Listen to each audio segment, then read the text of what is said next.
कुछ लोगों को ईश्वर इतना खूबसूरत बनाकर भेजता है कि चाहे वो कुछ भी पहने ओढ़े एक अजीब सी कशिश पैदा कर देते हैं। मैं खूबसूरत तो थी ही, बोलचाल, पहनावा और उठने बैठने का तरीका भी इतना अच्छा था कि जवान तो क्या बूढ़े लोगों की निगाहें भी मेरे चेहरे से हटती ही नहीं थी। लेकिन मेरा रुझान इन सब बातों की तरफ कभी रहा ही नहीं। इसकी एक वजह ये भी थी कि मुझे कोई अपने बराबर का कभी लगा ही नहीं। सब के सब सिर्फ मेरे इर्द गिर्द मंडराने वाले ही लगते थे। मेरा आदर्श तो एक ऐसा नौजवान था जो मेरी तरह चाहे ना भी हो मेरी भावनाओं और संवेदनाओं को समझने वाला जरूर हो, जो मेरा शौहर ही नहीं बल्कि मेरा दोस्त भी हो। कॉलेज के दिनों से ही मेरे लिए रिश्ते आने शुरू हो गए थे, लेकिन जयंत का रिश्ता एक ऐसा रिश्ता था जिसमें मेरा पूरा परिवार दिलचस्पी ले रहा था। तू उस घर में राज करेगी, माँ ने मुझे जयंत के बारे में बताते हुए कहा। बहुत पैसे वाले लोग हैं, इकलौता बेटा है जिसके लिए उन्होंने बंगला खरीद कर दिया है। शादी के बाद वो बेटे को अलग मकान खरीद कर दे रहे हैं, उसका बिजनेस भी सेट करके दे रहे हैं। इतना सुनते ही मैं मन ही मन खुश हो गई। हर लड़की की तरह मेरे मन में भी अलग मकान में रहने की चाहत थी जिसे मैं अपनी इच्छानुसार सजाना चाहती थी। मैंने अपनी कई सहेलियों को देखा था, बेचारी शादी के बाद किराए के मकानों में धक्के खाती फिर रही थी। जयंत बेहद सख्त मिजाज का इंसान था।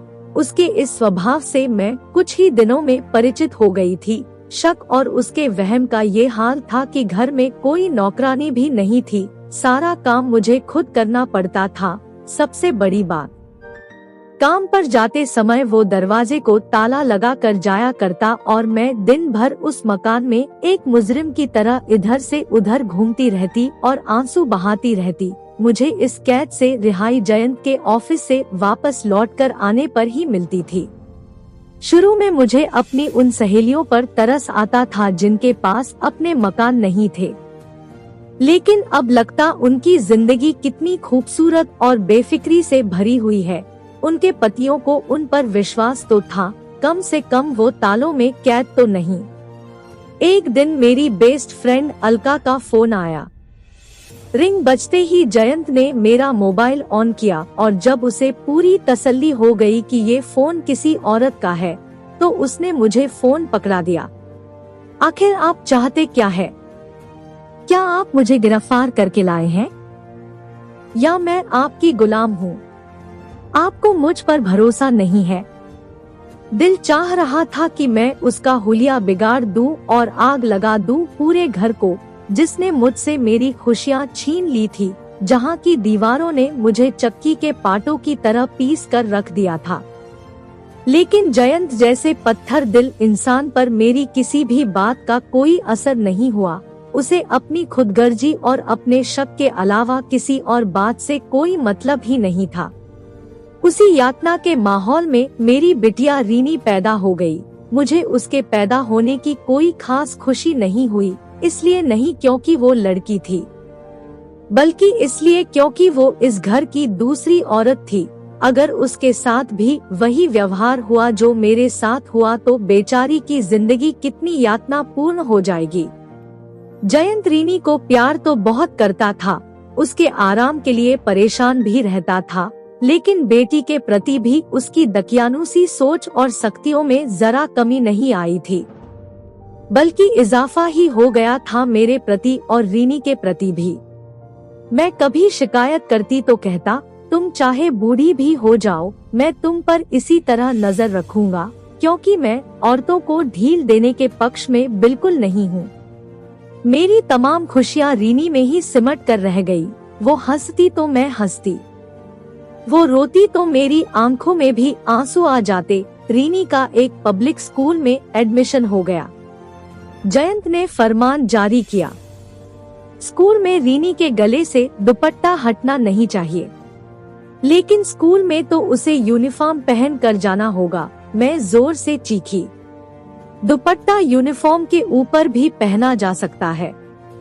काफी बहस और रीनी के रोने धोने के बाद ये तय हुआ कि स्कूल जाते वक्त और वापस लौटते वक्त रीनी को न सिर्फ गले में बल्कि पूरे शरीर के इर्द गिर्द दुपट्टा लपेटे रहना होगा। कुछ तो डरो ईश्वर से, बेचारी की उम्र ही क्या है। बस मैंने जो कह दिया सो कह दिया।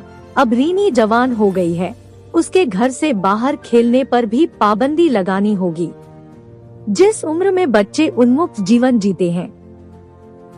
बेचारी मेरी बच्ची का बचपन चार दीवारी में कैद होकर रह गया। कभी अपनी मनमर्जी का पहन लेती या जोर से खिलखिला देती तो जयंत उसे बुरी तरह पीट देता। इसे बदकिस्मती कहूँ या खुशकिस्मती, एक दिन ऑफिस से वापस लौटते वक्त जयंत का एक्सीडेंट हो गया। गैंग्रीन की वजह से उसकी दोनों टांगे काट दी गई। हालांकि मुझे उस दिन बहुत दुखी होना चाहिए था। जयंत पति था मेरा, लेकिन उसने मुझे और मेरी बेटी को इतना सताया था कि उसके अपंग होने की खबर से मुझे राहत सी महसूस हुई थी। ऐसा महसूस हुआ जैसे अब हवाओं का रुख मेरी तरफ होगा। मैं पूरी तरह आजाद थी।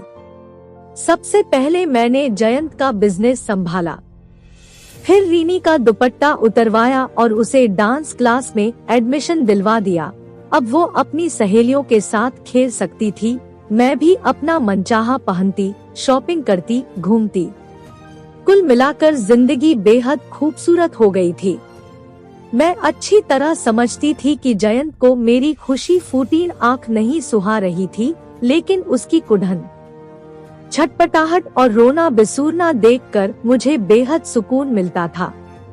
समय के साथ साथ शक्की, तुनक मिजाज और औरत को अपने जूते की नोक पर रखने वाला जयंत एक रहमदिल इंसान बन गया। छोटी से छोटी बात पर सुलगने वाला जयंत तुरंत सॉरी कह देता और माफी मांग लेता। गुमसुम सा व्हील चेयर पर बैठा वो हम दोनों माँ बेटी को हंसते बात करते देखता तो उसका मन करता कि हम दोनों माँ बेटी उसके साथ भी बैठकर हंसे, पूरे दिन की बातें उसके साथ शेयर करें, कभी कभी उससे सलाह भी ले। आखिर वो इस घर का मालिक था, लेकिन हम दोनों ने उससे एक निश्चित दूरी बनाई हुई थी। एक दिन रीनी को डांस में ट्रॉफी मिली, पढ़ाई में तो वो हमेशा अव्वल रहती ही थी।